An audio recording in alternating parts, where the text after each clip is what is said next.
May and Taylor called me up, and they said, choose a Queen song that you would like to do with us, and it would be a pleasure to have you come and sing for us. And having kind of grown up trying to emulate Freddie Mercury in front of the mirror and do all the moves and sing like him and be, just, a carbon copy of him, really, without the moustache. I was just like totally blown away. So I chose It's a Hard Life, and it was very, very sweet and touching because I got to the side of stage just before I went on, and bear in mind I was absolutely terrified because, this is living a dream. Brian then said that nobody had sung this song since Freddie had died. Freddie was the last person to have sung it live pressure. Because no one else could hit the notes. So I kind of knew from that point onwards that when I went on stage I was going to have to hit the notes, otherwise I was going to look pretty stupid. I think you've got a permanent job there if you want to. When Tim finally does join Coldplay, then I think the gig's yours. Yeah? Well, it can. Those two out of New Order formed quite a good band for about a year. Those two out of New Order. Well, the band was called the. Stop it, Pete. You're embarrassing. Should we move on? Should we go? But some people have sent in questions. Let's conveniently move on to those. They're probably better. Okay, I'm just going to randomly choose a few. I have a question from Thomas Kopp in Holland, who says, who decides which songs are going to be the singles? That's quite a responsibility, and it's very difficult, as almost every song on the new record would fit perfectly on the radio. That's nice. Absolutely correct. Thomas Kopp, yeah, right. That's not his name, is it? Tim Rice-Oxley, he wrote that one. Well, we did. That was our ethos with this record, was to try and have 10 singles on the record, so that we made it a difficult choice. And everything had to be like 3.5, 4 minutes long. So it's been a really, really difficult decision. I think we felt Silence by the Night was a great first single because it does reflect the mood of the album, like Tim was saying about that kind of thing about trying to find kind of hope in the midst of despair. I think is definitely a theme that runs through that song, and it's a very uplifting, very singly song. So eventually we alighted on that one, although I think it was mainly down to Richard elbowing the rest of us, because I think there was talk of it being disconnected. So I think it probably will be at some point, won't it, surely? Sounds like your choice. It's definitely up there, yeah, without a doubt. I've got another question here from, I think, Dra House, D-R-A anyway, sorry for Dre House maybe, which is quite cool. Are you planning to make another documentary DVD like Strangers now that Jesse's in the band? I'm not very interesting. Neither was Strangers though, so don't worry. I didn't watch it. It was quite warts and all, wasn't it, Strangers? Sometimes Keane fans ask me after shows, they're like, oh, what's your favourite Keane song? My favourite's blah, blah, blah. And I'm like, I've never heard of it.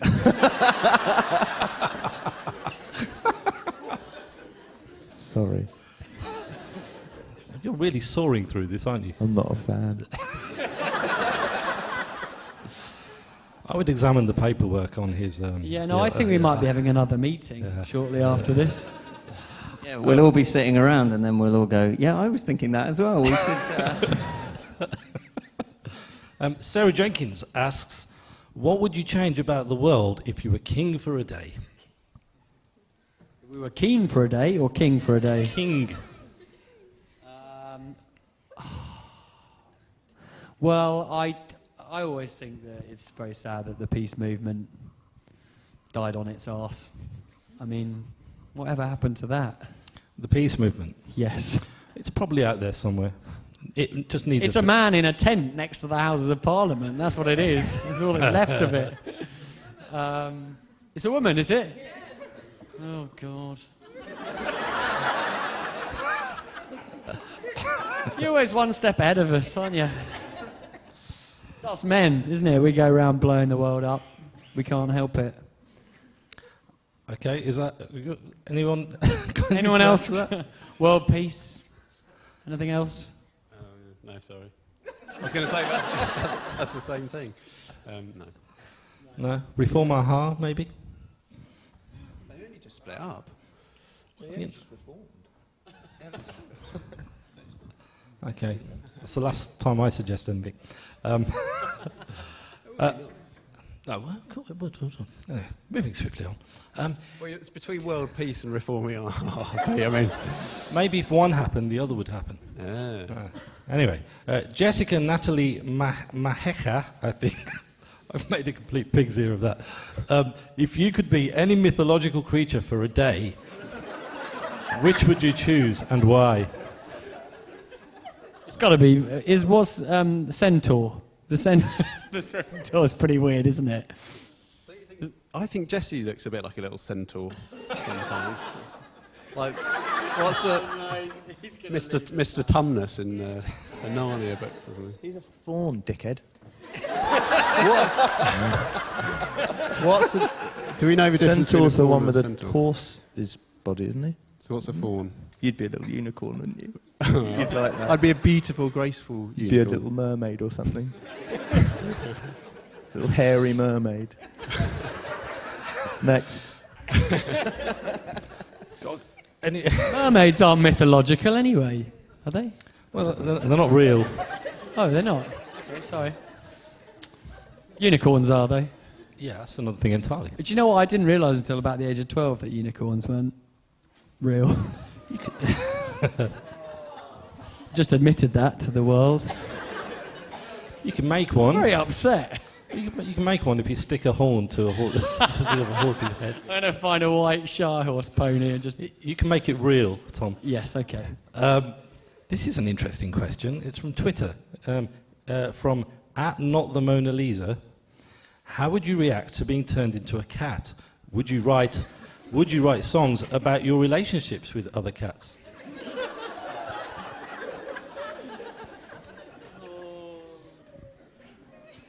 So I've got 2 cats. In fact, there's quite a lot of cats in the band. Not in the band. Cool cats. Yeah. Oh, yeah. Creepy cats. But one of my cats she always finds like a lovely patch of hot earth and just lies there stretching out in the sun. I always just think it just looks so nice. Yeah. So I'd like to do that, but You could do that. It's not difficult to arrange. He's got to write all the songs. He hasn't got time. While you're on holiday... It's going to have to be 81 songs next time, and then a bit of time to lie on a piece of hot ground, stretch out. meantime, yeah.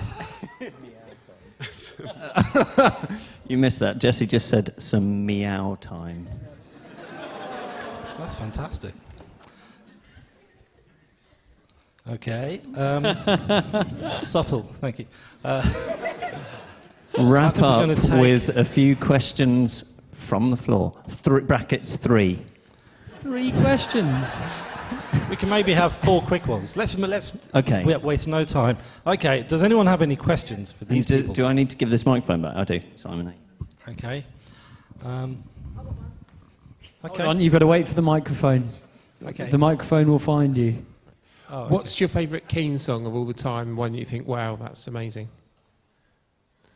Well, we started opening the show with My Shadow recently, and it's a bit of a...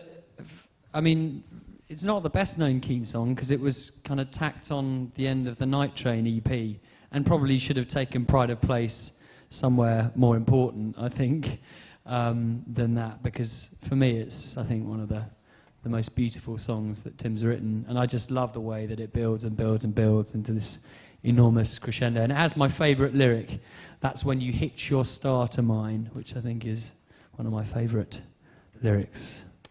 This old boy. Anyone else got a favourite Keane song? Jesse doesn't, obviously. I like Clocks and Fix You best.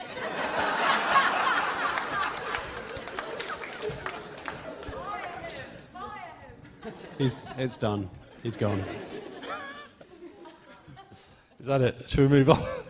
I like Go on, Perfect Richard. Symmetry. That's my favourite. I was just going to ask if anyone was not very good at the bass, because we need... Okay. Anyone who... Any hands? Yeah. Okay, yeah, I promised you. Come on. Someone coming your way. It's for the internet. Right, I want to know, inside legs please, no, seriously. You often talk about writing a classic album, your classic album, a classic album for us. Strangeland could be that. Could you sum it up for me in 5 words? Don't ask Tim, because it might take a little bit of time, so... Maybe Tom and Jesse. I got it. It's a fucking classic album.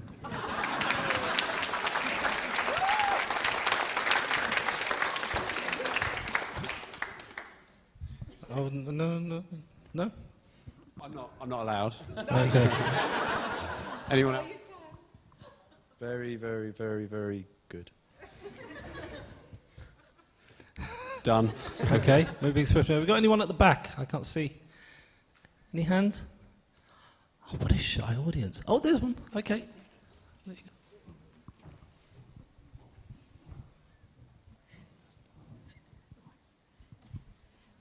As a music teacher, I'm always telling the kids it's really, really hard to get into the music industry. What kind of advice would you give to young people trying to do what you've done? I think we'd be the worst people in the world to ask for advice. We learned from making a hell of a lot of mistakes. And because of where we grew up, there was no music scene at all.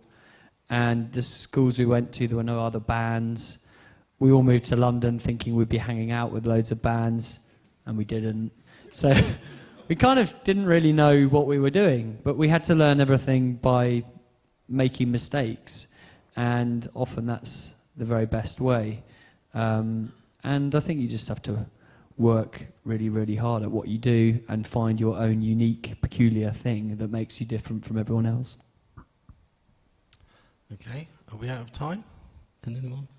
Should we move on to the next part of the evening? Do you want to play a couple of songs, maybe? Shall we play some songs? Anyone up for that? Hooray! All right. Thank you, Pete. My pleasure. Can you say thank you to Pete, please? Cheers. Ladies and gentlemen, it's Keane.